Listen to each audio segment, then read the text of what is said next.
Okay, it's going to be a review of Survivor Series 99. So we got, War Games coming up Thanksgiving weekend on November 25th. So I'm sure there's a little bit of mixed feelings about it. I remember last year, some people were disappointed that they went away from the traditional elimination matches. I still think you can do it. I don't see why you can't just have one on the show. But I'm kind of glad that they're getting a second chance at War Games. It gives them a chance to kind of correct what went wrong last year. Obviously, I just think from a crowd reaction standpoint, you had a lot of guys, making their pay-per-view debut, and, some of the match was a little bit cold. So, yeah, I'm just hoping more than anything, they just don't do it for the women, and, maybe you just do one War Games match instead of two, because, maybe if you do two, it'll kill the crowd. I think you need to stack the deck, but at the same time, you figure the Bloodline, the Judgment Day, they're going to be on they're going to have their own teams, to make it make sense from a storyline standpoint. So we'll see how it turns out, but we're going to go back to November 14th, 1999. This was from Detroit, Michigan, the Joe Louis Arena, the home of the Detroit Red Wings, who they were actually chanting "Let's go Red Wings" during Kurt Angle's match. Believe it or not, we got an attendance of 19,000. The buy rate is actually pretty good here. They did 450,000. I think a lot of people were excited to see Austin, Rock, Triple H, the most stacked triple threat match of all time, if it did took place. So I think a lot of people, were excited to see it. It did well too. 450. At this time, was a lot higher than, Unforgiven, No Mercy, Fully Loaded. It seemed like after King of the Ring, they were stuck in that 350 range, but they got a big boost for Survivor Series. But let's get right down to it. Survivor Series 1999. A couple of things I want to point out here. It seemed like with Survivor Series in the late 90s going into, 2000, it seemed like you had this theme of something bad happening at every Survivor Series. Even going back to '94, like you had Owen manipulating, Helen Hart to screw Brett out of the title. I mean, that wasn't awful, but it was a heelish thing. '95, you had Diesel turning heel and just destroying Bret Hart. '96, you had Sid actually hitting Jose Lothario, Shawn Michaels' manager, with the camera. That was pretty bad. To see an old man take a camera bump. '97, you had the Montreal Screwjob and the fiasco that happened backstage. '98, you had The Rock turning heel and selling out to Vince and Shane in the main event. And then in 1999, you had Stone Cold getting ran over in the parking lot, before the main event. So, yeah, I mean, it kind of does suck. This is a weird situation. From what I understand, this was like a last-minute decision. Austin is actually on Sunday Night Heat. He was promoted for the show. Vince usually always, he wants to deliver what's advertised because he thinks it's really bad business if you don't, deliver, what you heavily, advertise. SummerSlam 1991 would be a perfect example of that, where, you do anything you can just to, deliver what was advertised, because it will hurt you in the long run if you consecutively don't do it. So, but yeah, this was a situation where Austin's neck was just, in really bad shape. It's just kind of baffling to me, why they, waited so long. I guess they were hoping for, a proper diagnosis at the last second, but it just wasn't to be. Austin had to go get neck surgery and take the whole year off, and the rest is history. But, with this show in particular, I did not enjoy the show. I think this is one of the weakest Survivor Series I think I've seen. It just wasn't very well paced. It wasn't fun to sit through. I will, though, say, however, the positives are, initially, I thought the atmosphere was fine. I thought it was a step up from No Mercy in terms of the actual, atmosphere when the show got underway. And Kurt Angle makes his debut with the vignettes and him actually coming out. So that makes it a historical show. Big Show wins the title in the main event for the first time. Say what you want about the Big Show, but to me, he's you know, it's funny. I know Big Show gets a lot of shit, but I think if anything happened to the Big Show, you know, it would affect a lot of people. You know, I've always said this, you know, Big Show is part of the WWE family. It's just, you know, the company is just not the same without him. In my opinion, he's a part of the family. I mean, do you want to see him, you know, main event every single WrestleMania? No, but you know, he's the gentle giant. You know, he's very versatile, and you know, there's a lot of value in the Big Show. So I was happy that he got his moment. He was in tears when he won the title, so that was definitely a good moment. You know, Chyna takes on Jericho for the Intercontinental title, which was pretty memorable. So you definitely have some memorable things on the show, but. Man, I'll tell you, after, you know, the fans realized Austin is not going to be in this main event, the show just kind of fell off a cliff in terms of excitement. Like, people just did not give a shit about, you know, anything that happened in the second half of the show. But we're going to get right down to it. First match of the night, we got D'Lo Brown, the Godfather, and the Headbangers taking on the Acolytes, teaming up with the Dudleys. I thought this was good. I really thought this was... you know, had a good feel to it. Had a nice little Survivor Series type of feel. I thought the crowd was hot for the Dudleys. You know, even D'Lo and the Godfather, like it just, they felt fresh. They felt pretty fresh out there. You know, Bradshaw snapped and retaliated and hit the Dudleys with the chair, so that kind of you know ended the match. But at the same time, I thought D'Lo and the Godfather.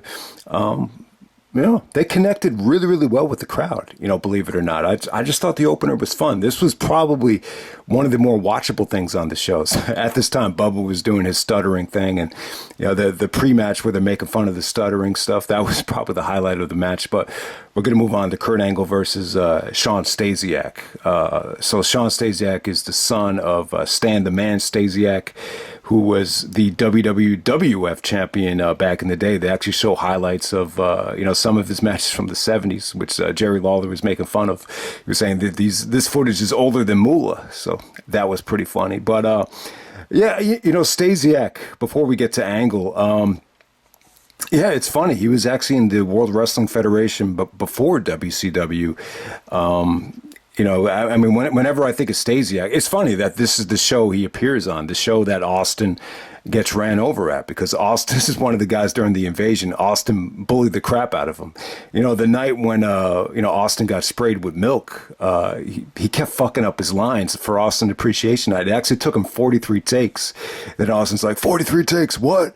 43 takes, what? And, you know, JR used to clown on him, saying he was goofier than a peccoon. But I don't know. I thought he looked he was in good shape. He was just a little bit goofy. So I didn't think he looked bad in this match. You know, when Angle came out, man, I thought he looked like $1 million. He looked in great shape. He's doing, you know, fireman's carries, double leg takedowns. I just thought it was a breath of fresh air. But this is 1999, and, you know, people, you know, most of the audience did not appreciate great wrestling in 99. So they're chanting for the Red Wings. They're chanting boring. And then I don't know. I think, you know, like halfway through the match, Vince communicated with the referee and told the referee get on the mic and, you know, start talking trash to the fans. I think if the match, you know, was not going to go that well in terms of Angle, you know, getting an ovation from the fans, I think the backup plan would just be, you know, have Kurt get on the mic and just start talking shit to the fans. So he was like, you do not boo an Olympic gold medalist. You do not boo an Olympic gold medalist. You know, Angle didn't really seem comfortable at the time. You know, the microphone wasn't really working at first, but, you know, it was a start in the right direction. Like, when you compare this to what Kurt went through with the, you know, career as a sportscaster, where, you know, it just nothing went right. It was something that he could definitely build upon. So yeah, I thought the match was fine. You know, Stasiak, there's really not much to say about him. Angle wins the match with the Olympic Slam at the time, the Angle Slam. And it's funny, when he first came in, the Angle Slam was a little bit different. It wasn't that high in terms of elevation, like when he beat The Rock in No Mercy, like The Rock got up really high. This was more like a fireman's carry, where he just kind of rotated him without elevating him that high. In some ways, I think my brother said this, he liked the way he did it better back then, especially the one to Jericho at No Way Out 2000, where it's just a full rotation, but not very high in the elevation. So You get the point. Angle goes over. The highlight, too, is the vignettes. I mean, Angle came off like such a blowhard, man. I tell you.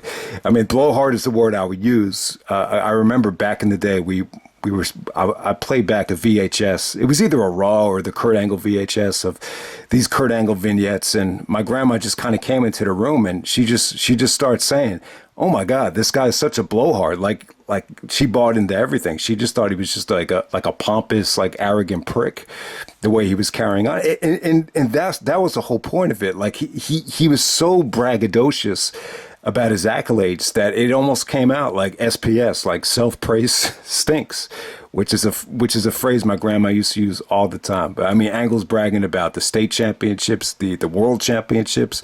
Then he shocked the world and won the Olympic gold medal. I was a 5-time state champion. It was just like on and on. And the reaction is like, man, you just got to shut the fuck up.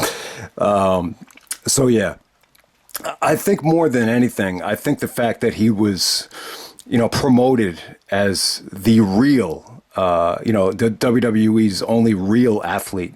I don't know. That's definitely going to rub people the wrong way. I think you definitely had, even guys even some of the guys that, are Kurt Angle's peers. I think they were rooting against him. I think they had the mentality of, all right, this guy thinks he's just going to come into our industry and just, take all the money and, but this guy, never watched before. He doesn't have any respect for what we do. So I don't know. I think over time, Angle proved everybody wrong because he was just that good. But, it took time. It took time. But I think he won over everybody, by the time you get to, a year into this whole run, I think he definitely won over everybody. But I could, like, when you watch this back, you could definitely see that there was even a guy like Jerry Lawler, like, wasn't even calling him by his name. He was just referring to him as the gold medalist. So that right there is almost like a sign of disrespect. Like he wasn't quite, getting everyone's respect, at that particular time. But we're going to move on to the next match. We got Gangrel, Mark Henry, Steve Blackman, and Val Venis taking on the British Bulldog, teaming up with the Mean Street Posse, Joey Abs, Pete Gas, and Rodney of the Mean Street Posse. All right, this was just kind of filler here. So I really believe, like, when you're switching bookers like they did with Vince Russo, one of the probably the most positive side effect of having Vince Russo as a booker is that everybody had a storyline. By this point, we're about a month removed from Russo, maybe 5 weeks with Russo being totally out of the picture. This just felt like it was just thrown together. Like, it just felt like, all right, we don't know what to do to Mean Street Posse. Let's just put him with the British Bulldog. Let's just have all these other guys just team up together. And it was what it was. I got to say this. I thought Davey Boy Smith looked a lot better here than he did against The Rock. I didn't think he looked bad. It just doesn't make sense. Someone from the UK teaming up with the team from Connecticut. Mark Henry, Val Venis, Steve Blackman, Gangrel. It's just, I don't know. It's a weird team right there. British Bulldog did put a couple guys away, but ultimately Mark Henry and Val Venis, they ended up being the sole survivors. The match wasn't awful, but I just thought this was just really, tough to get into. All right, next up we have the women's Survivor Series match. We got Deborah, the Fabulous Moolah, Mae Young, and Tori taking on Ivory, Jacqueline Luna, and Terry Runnels. All right, so this is a situation where, we don't really give a shit if the women can wrestle. We want to get some, hot women on the pay-per-view. So wrestling isn't a requirement in this situation. The analogy I would use is almost like, all right, these girls are hot. In an adult film, like, acting is not a requirement. In this situation, wrestling is not a requirement. So let's just, just get this done. There was a scene where Deborah actually undressed Terry and, took off her top. Other than that, Fabulous Moolah and Mae Young's team go over, but it just kind of, ended abruptly. But yeah, it didn't overstay its welcome. You want to get women on the pay-per-view. This is good if you're watching it with a group of people. It was entertaining for what it was, but from a wrestling standpoint, they ended it before it got a little bit too crazy. Next up we have Kane taking on X-Pac. The match actually ends in a DQ. They're still building up the Kane and X-Pac, jealousy storyline here. So Kane is actually dating Tori, not Tori Wilson, but Tori, the girl that was in DX, the fitness guru who was actually part of Tough Enough. She basically implied that X-Pac had a small hose when they're talking about a Kane, burning situation here. But God damn, with Kane and X-Pac, it was pretty cool. It got a little bit overbooked with D-Generation X coming out. Actually, Triple H actually comes out. I'm like, why the fuck does Triple H even care? That X-Pac is facing Kane in this situation. And someone made the point, maybe it would have made more sense if Kane, was in the main event instead of the Big Show, because, he after this match is over, Triple H cost him the match. The highlight will be X-Pac actually hitting Tori with the spinning heel kick. That got a great pop from the crowd, seeing, male on female violence. So, but other than that, they're still building up Kane and X-Pac. These guys would feud for years. They would continue this feud even going into the, when they brought back the NWO with, X-Pac stealing Kane's mask. So yeah, this ends in a DQ, but, they would have I think they had their blow-off match at No Way Out 2000. But yeah, not a great match. Very, very short and sweet. It's just the interference from Triple H was just a little bit baffling to me. But, it's funny. At this time, Triple H was cool, kind of reforming D-Generation X. But I think he wanted to, I don't think he would have done it unless he knew he was going to be the champion. Next up, we have Big Show taking on Big Bossman, Mideon, Prince Albert, and Viscera. So Big Show squashes all these dudes in about, 100 seconds, like about a minute and a half.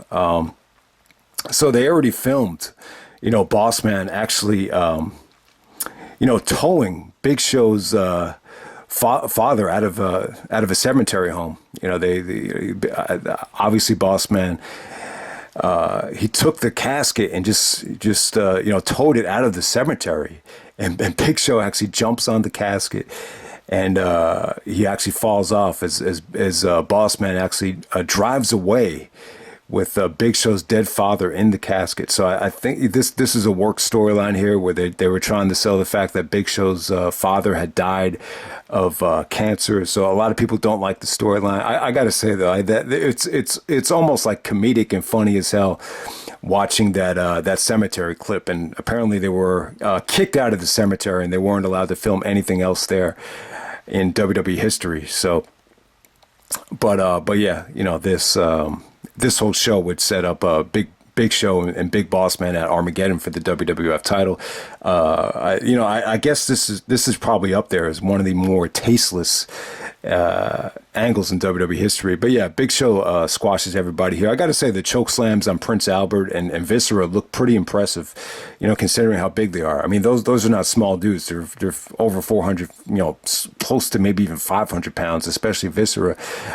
So yeah, Big Show looked good here. What this show reminded me of more than anything, and maybe it's a bad comparison, but because Jericho lost at Unforgiven 2008 to Shawn Michaels, but somehow, some way, he still found himself champion unexpectedly by the end of the show. So I don't know. I think that's a pretty good comparison. Unforgiven 2008, Jericho was the surprise entrance in the scramble match after CM Punk got taken out by Randy Orton.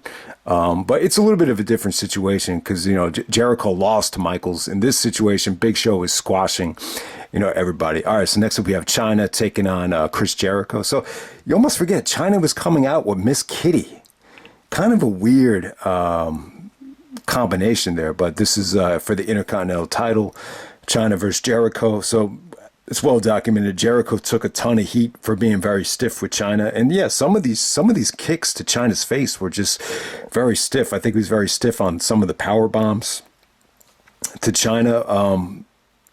But I gotta say, man, Chyna did not look good here, and it felt like it was a walk in the park for Jericho. Like when you watch this match, it feels like Jericho is wrestling somebody that's in developmental or someone that is, just kind of going through the motions. I mean, I understand Chyna wanted to wrestle men, but I just don't think it was working. In some ways, I think Chyna just got exposed here. So this felt like they were in Canada. Jericho got a hero's welcome. The fans were, it kind of got a mixed reaction, but they were the males were pro Jericho. Like they didn't want to, buy into Chyna's offense, and Jericho was treated like a god here. Like he really was. Like I think you had a lot of guys that knew how good Jericho was and just felt like he deserved better than this to have to sell for a woman. So, probably the highlight is the transition into the walls of Jericho. The fans just exploded for that. They even popped when Jericho did his "Come On Baby" when he stomped on Chyna for the pinfall. But yeah, man, I gotta say, Chyna just looked bad. Some of the forearms, some of the Irish whips just looked very. I don't know, man. It just didn't look good, and this definitely continued going into the Rumble. So Chyna actually wins. Jericho kicks out of a pedigree, which is pretty surprising. The fact that Jericho was able to kick out of a pedigree, it's surprising when you learn about all the heat that Jericho had with Chyna, with Triple H, and with Vince. But, the ending, Chyna's able to counter a superplex off the top rope and, transition into almost like a Pepsi plunge. It's basically a pedigree off the top rope, which didn't look great, but it's a pretty cool finish for that time. Maybe this is the first time anyone's ever done, a pedigree off the top rope. Maybe Punk, was in Chicago that night and saw the pay-per-view and thought maybe that'd be a cool move. So I'm not sure. I don't remember Triple H ever doing a pedigree off the top rope, especially not at this point. So, but hey, Chyna didn't look great here, but I got to say, Jericho was entertaining. I thought he looked good. I think everyone just wanted to get behind him and just, send the message that Jericho just deserves better than this. And, in a lot of ways, the stuff with Chyna, it was very rocky in the beginning, but I think ultimately it kind of forced them to turn Jericho face as it progressed. Next up, we have the Hollies. The Hollies teaming up with Too Cool to take on Edge and Christian and the Hardy Boys with Terry Runnels. Survivor Series elimination match. I thought the match was really, really good. The problem is right before the match, they showed Austin get taken out. JR hustles back to the announce table after checking on Austin. And he even says during the match that his heart just... I think he said the same thing in Chyna and Jericho, actually. So it started with the Chyna Jericho match, but the crowd was so hot for that match that it didn't really matter. But in this particular match, like it's funny, man. He even says, I apologize, fans, if I'm not into this match, but my heart is with Steve. And then halfway during the match, Jerry is picking on JR for not being sympathetic enough about Austin getting ran over. So...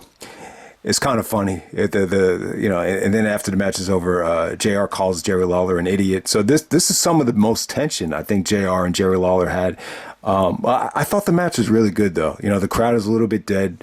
They did wake up for certain spots, certain stuff from Jeff Hardy.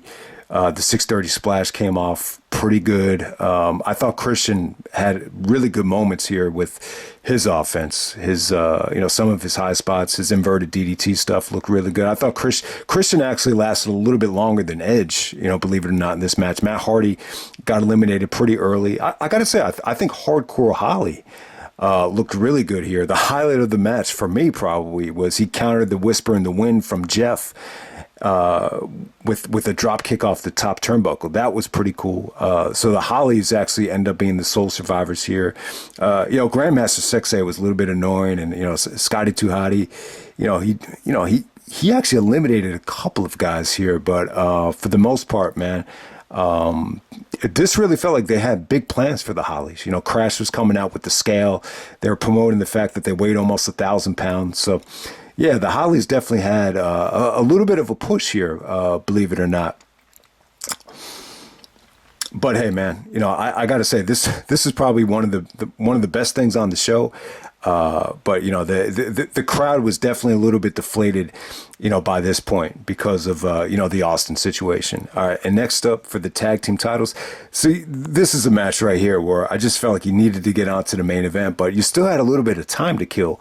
Because, there wasn't a lot of stuff on the show that got a lot of time. So you got the New Age Outlaws of Billy Gunn and the Road Dogg, Jesse James taking on Al Snow and Mankind.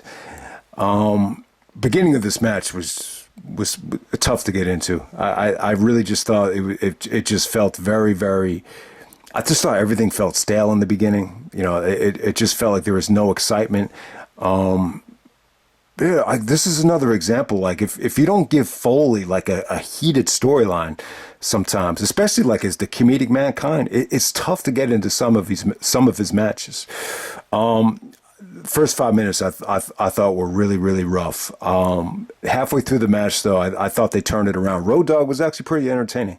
The fans got behind, his shenanigans, his routine. Al Snow countered it with a series of headbutts with, using his head that actually got the fans going a little bit. There was actually "We Want Head" chants. There was a consecutive double arm DDT from Foley, and then Snow hits the snowplow. The fans kind of got behind them a little bit. But then the New Age Outlaws hit a double team spike pile driver to retain the tag team titles. So yeah, they pretty much turned it around. I'll give them credit. They went on late in the show. It was cool to see Foley and Al Snow get the title shot here. I think Foley and The Rock kind of fell out with the Rock and Sock connection. Foley was he was blaming Al Snow and The Rock for throwing out his book, and it ended up being Val Venis. But this is one of the few times where Foley gets to team up with Al Snow. They kind of have like a fun relationship where they can make fun of each other, and it's not going to piss either guy off. They almost have like a Mike and the Mad Dog relationship where, Foley has always been very, sarcastic about Al Snow. Like he's like, nobody will watch the best of Al Snow tape, stuff like that. But it was cool to see them tag together here. I just felt like the match, had too much to follow, had too much working against it with, the Austin storyline. So before we get to the main event though, so they actually had a stuntman, dress up as Austin to take the bump. And it does make sense when you watch Austin get hit. You don't really see his face. You just see a guy wearing a hat and wearing the same exact, dress that Austin had on. He had like the camouflage jacket on. But yeah, I just think Austin at the time, he needed to get neck surgery. But hey, you give him credit though. We're well over 2 years since Owen dropped him on his head, and it was only a matter of time until he was just going to give out. But he had one of the most remarkable runs in the history of the business. Not necessarily like from a match quality standpoint, but just in terms of being a draw and consistently being there for all the big shows and all the big Raws. It's a remarkable accomplishment that he was able to get through it, with the bad neck. But it's a serious injury though, man. And I was actually watching a Chicago Bears 30 for 30 documentary, and the quarterback Jim McMahon. You learn about how he had so much spinal fluid entering his brain, just clogging up his brain. And a lot of times when you get these migraines from the spinal fluid, it's because of damage to the vertebrae. So it was cool, man, because they showed Jim McMahon go to these doctors, and they were able just to clear out his head of all the fluid. So I think it's very important for everyone to know, like, a lot of times these vertebrae injuries or neck injuries, they definitely can attribute to, brain issues. And I'm sure guys like Benoit's brain, obviously I think the neck surgeries, played a huge part in some of the CTE damage that went on there. And speaking of CTE, one of the dudes from that team, the 1985 Chicago Bears, coached by Mike Ditka, one of the dudes from the team actually committed suicide. One of their best defensive players committed suicide, and they tested his brain, and he had CTE as well. So it's crazy. So I'm sure Austin's neck problems, you just hope he's doing okay, and hopefully, he could get checked up on with the right doctors, and hopefully nothing ever bad happens to Stone Cold. I just think hopefully everybody could just learn from all these head injuries and what's happening. But yeah, very important, man. The spinal fluid entering the brain is a very dangerous thing. But we're going to move on to the main event here. We got Triple H defending the championship against The Rock. Surprise entrance ended up being the Big Show. So it was really cool how they did this, actually. Triple H tried to take out The Rock and Austin, before this thing. Like Rocky was getting interviewed, And, Triple H just came up to him and just started attacking him. But it didn't work, though. He wasn't able to bait Rock into the parking lot, but he did the same thing to Austin. He just interrupted the interview, and Triple H and Austin just found themselves in the parking lot. And this time, this car just runs over the gate and hits Austin. You can't tell that it's Rikishi. You can't tell who it is. Vince came out and started blaming it on Triple H. Shane came out. Steph came out. And Triple H just denied it. He said he would never do something like that. He hates Austin, but he wouldn't stoop to that level. And it's funny how Vince was just so consoling of Austin. It really is. Vince McMahon's a babyface here. He was almost like he was checking up on the investment. It was just really, really, really weird. But hey, Triple H denied it the whole year. And obviously, he was the one that came out and said he was the mastermind behind it, and that was the story going into Survivor Series 2000. But I think at this point you just wanted to get through the pay-per-view. Obviously, you don't have Austin, who'll be a big replacement, for Austin. It's the Big Show. I mean, some people are going to be disappointed by it. I'm sure.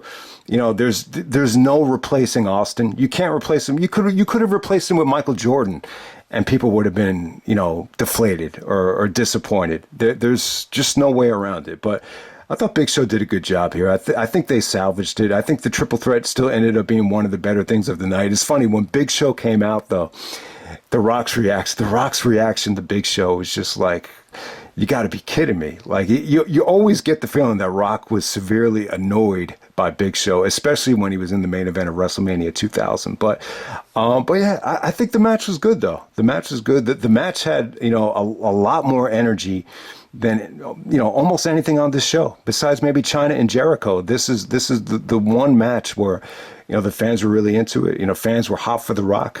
Yeah, you don't get to see Austin, but hey, at least you get to see The Rock. At least you could definitely make the argument that Rock, Rock's run in 2000, especially like in terms of the buy rates, it was pretty damn impressive, man. And I think the match, more than anything, it really made you want to see Rock, win the title, down the road. The question a lot of people have is why give it to Big Show? Why does he get the title here? Why don't you just keep it on Triple H? With the way the storyline was going with Vince, it just made more sense, to have Vince screw Triple H out of the belt. This way you could have Vince and Triple H in the main event of Armageddon, not for the title. I think the Big Show Bossman stuff, that storyline was so heated. I think they figured, maybe you give that the title in a co-main event, and you could still, what the match does is it really makes the fans just want to see Rock win the belt that much more. And by the time you get the Backlash of 2000, people just lose their mind, when Rock wins the belt. But it was pretty good here. Triple H and The Rock. Not the best chemistry between them compared to some of their other work, but it was still damn good. They wrestled hard around the arena, very much like a brawl around the arena. I hate to say it, but they suplexed each other, by the Titantron area. There was a pretty awesome double suplex to take Big Show out through the announce tables. But I gotta say, Big Show looked good though. He looked engaged. He looked motivated. I just think all three guys, there is definitely a sense of urgency to, make up for the loss. I think all three guys were under a lot of pressure to just, deliver, something, something just solid, man. Something, that was going to make people go home happy. There's just no way around it though. You can't replace Austin, but, they did a great job of it. Shane comes out as a special guest referee to make a close near fall. There's tons of kickouts. There's tons of, Big Show, taking Shane out of the equation before he makes the count. And then ultimately, DX comes out. It feels very chaotic. And then Vince comes out and, misses Triple H with the belt. And then he hits him again. And then, Big Show choke slams Triple H to win the championship. Big Show is in tears. The fans are actually happy. They're happy that Triple H lost the belt. Triple H actually got asshole chants on his way down to the ring during the ring music. So that was pretty impressive. I've never seen someone get that kind of heat where they're actually getting asshole chants during the ring music. I don't think I've ever seen that before. But what it did was it beautifully set up the wedding between Test and Stephanie, where Triple H comes out and interrupts it. That's, one of the best mark-out moments of the year, the best wedding in wrestling history. I love what Triple H did there. It was awesome, and the whole point of it was so that he could get another shot at the title, because he just felt like Vince was never going to give him another title shot after, he ended up losing this match right here. But yeah, Triple H looked, both guys tried to sell the fact that, they looked pissed that Big Show was the replacement. But Triple H, more than anything, he looked frustrated because he felt like he wasn't going to win because, the Big Show is just too big of a guy. Rock kind of sold it like he was just annoyed that he was a part of the match because Big Show was in it. But, it is what it is, man. I mean, this could have been one of the best triple threat matches of all time in terms of star power. It's still I think it still bothers everybody that you just didn't get it. So, yeah, I mean, you got the debut of Kurt Angle.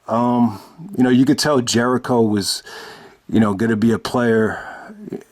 You have great talent in the Edge and Christian and Hardy match. But god damn, man, if you ordered this pay-per-view, how could you not get depressed over it? I mean, Jesus. But at the same time, man, give credit to Austin. He was able to, wrestle over 2 years. But hey, he needed to heal up. Eventually there was going to come a time where he just had to get the neck surgery, neck fusion, whatever it was. The thing that sucks about it is, maybe he got the surgery too early. You always wish you could have found that miracle doctor that Kurt Angle found, and maybe that would have salvaged Austin's career to a degree. But I'll just end it right there, man. That's Survivor Series 99. Not a good show. I did not enjoy sitting through this thing, but silver lining is Kurt Angle and Jericho looked like they were going to become stars. And say what you want about the Big Show. I know a lot of people hate the Big Show. Big Show has ruined a lot of main events, and there's been times where you did not want to see the Big Show pushed. But when it comes right down to it, he's part of the WWE family, and I think everyone loves to see the gentle giant side of the Big Show, where he's in tears, like we saw him at the Hall of Fame in tears. I think Flair actually said the Big Show, he's the best big man in the business, and you get to see the Big Show in tears here after winning the championship as Vince tries to cash in on his investment. I think Big Show was like the first guy to get $1 million downside guarantee, so you definitely understand it. And let me just leave you with this. So in '99, everyone, not everyone, but it's no secret, I wasn't a huge fan of the company in 1999. The kid I used to sit with at a lunch table, he was a big dude, man. He always used to kill me in arm wrestling, and I knew he was a wrestling fan, so I would always ask him that year, like, who's the champion? Like, who's the champion now? And it felt like it was the whole year, like Big Show was champion. I just remember asking him multiple times, like, who's champion? And he would always say Big Show. But it's funny. It was, Big Show was only champion from Survivor Series until January 3rd. So it wasn't even 2 months. But I don't know. It felt like it was a little bit longer than that. But yeah, I'll end it right there. That's Survivor Series 1999, and I'm out.